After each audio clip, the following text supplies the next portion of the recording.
Avant, en 2017, sans m'en rendre compte, je me soumettais au cliché du coach qui est gentil.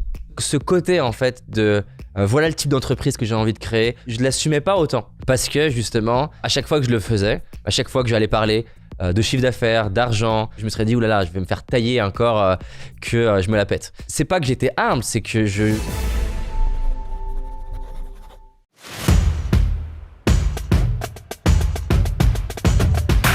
Moi, j'aurais aimé qu'on me dise à mes 15 ans, t'es peut-être pas sûr que tu vas réussir tout ce que t'as envie de réussir, mais t'es pas sûr du contraire non plus, t'es pas sûr que c'est impossible.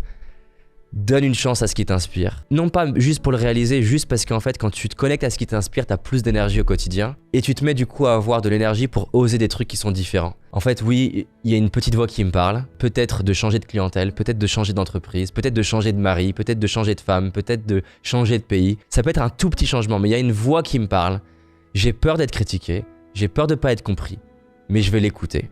Et je vais faire ce pas, et je pense que c'est le plus bel acte d'amour envers soi, qui est d'aller faire le pas vers ce qui nous inspire, même si les autres ne nous comprennent pas. Et la bonne nouvelle, c'est que, et c'est ça le leadership, c'est que quand tu as le courage d'aller vers ce qui t'inspire, même si tu es critiqué, et que tu continues dans ce projet-là suffisamment longtemps, au bout d'un moment, tu deviens suffisamment bon et suffisamment fort dans la capacité d'exprimer ta vision que ça finit par marcher. Et t'as plein de gens qui au début disaient c'est ridicule, c'est nul, ça marchera pas, qui commencent à te dire putain waouh.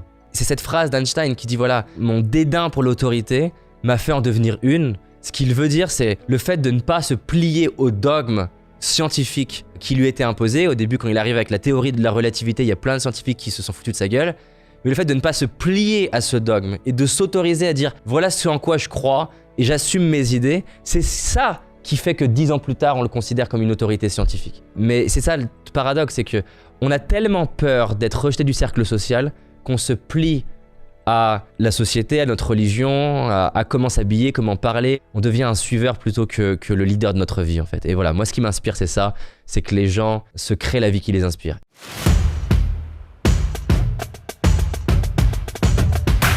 L'ambition en France, c'est un mot un peu... c'est un gros mot en fait. C'est un mot qui est associé à prétention, écraser les autres, carriériste. Il y a plein de mots qui sont associés à ce mot ambition. Et donc du coup, il y a beaucoup de honte et de critiques associées avec l'ambition. Avant, en 2017, sans m'en rendre compte, je me soumettais au cliché du coach qui est gentil.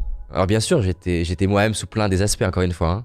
Mais il y avait cette dimension-là du David qui a faim, en fait, du David qui est ambitieux, où je l'exprimais sous certaines formes, parce que avec mes défis aux États-Unis et tout ça, ce côté, en fait, de voilà le type d'entreprise que j'ai envie de créer, voilà aussi le type de public que je veux aussi avoir, des gens ambitieux, des gens qui ont faim, je l'assumais pas autant. Parce que, justement, à chaque fois que je le faisais, à chaque fois que j'allais parler de chiffre d'affaires, d'argent, ou de dire, donner un chiffre, nombre de millions de vues. Je l'aurais jamais fait avant 2017 parce que je me serais dit, oulala, je vais me faire tailler encore que je me la pète. Et donc du coup, c'est pas que j'étais humble, c'est que je me soumettais au personnage de l'humilité. Il y a plein de gens, on se dit, ils sont humbles, ils le sont pas plus que tout le monde, c'est juste qu'ils portent le masque, ils jouent le jeu. Donc je me pliais à ce dogme de la société, et spécialement français, de il faut pas avoir de l'ambition. Et en fait, en 2017, il y a eu plusieurs choses qui se sont passées. Déjà, j'ai réalisé tous les rêves que je m'étais donnés en 2010. Ce qui est à la fois incroyable, mais j'ai eu un peu le syndrome du sportif de haut niveau qui a eu sa Coupe du Monde. Ça a été une phase un peu challengeante pour moi. J'avais plus la flamme en fait.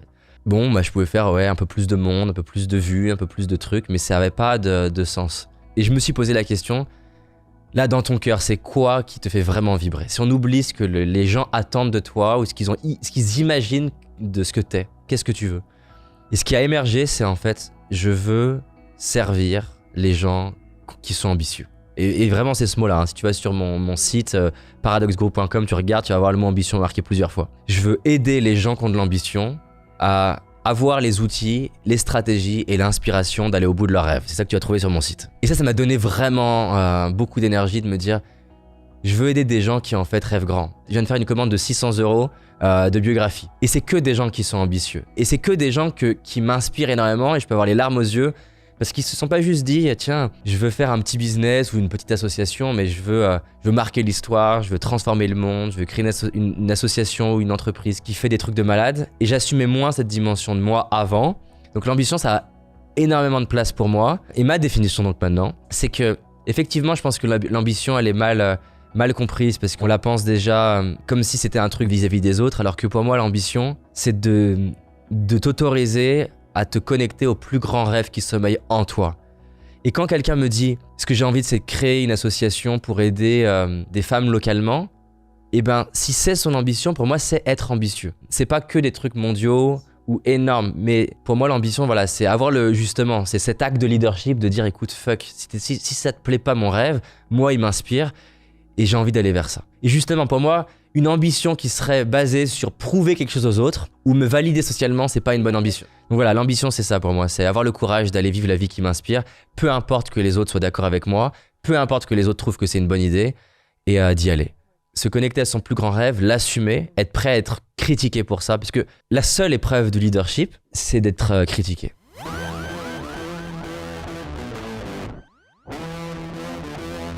J'ai une école de coaching, je forme les gens au coaching. Je fais des coachings de gens que je ne connais pas, de l'extérieur, devant les élèves, pour qu'ils puissent me voir coacher. Et avec cette idée qui m'a toujours inspiré de donner les outils à monsieur, madame, tout le monde, mais surtout les gens qui sont très ambitieux de réaliser la vie qui les inspire. Mais la vie qui les inspire vraiment. Moi, ce qui m'inspire, c'est que les gens identifient leurs vrais rêves et ensuite aient le courage d'y aller et soient prêts à jouer sur 10 ans et pas avoir un petit succès rapide qui n'a pas de sens en fait. Alors si tu es coach, que tu as envie de le devenir, que tu es intéressé par avoir un impact dans la vie des autres et créer des étincelles dans leurs yeux, alors j'ai un guide qui est fait pour toi. Un guide sur les questions impactantes à poser en tant que coach. Tu peux le télécharger gratuitement en cliquant sur le bouton qui apparaît. Donc c'est parti, télécharge le guide.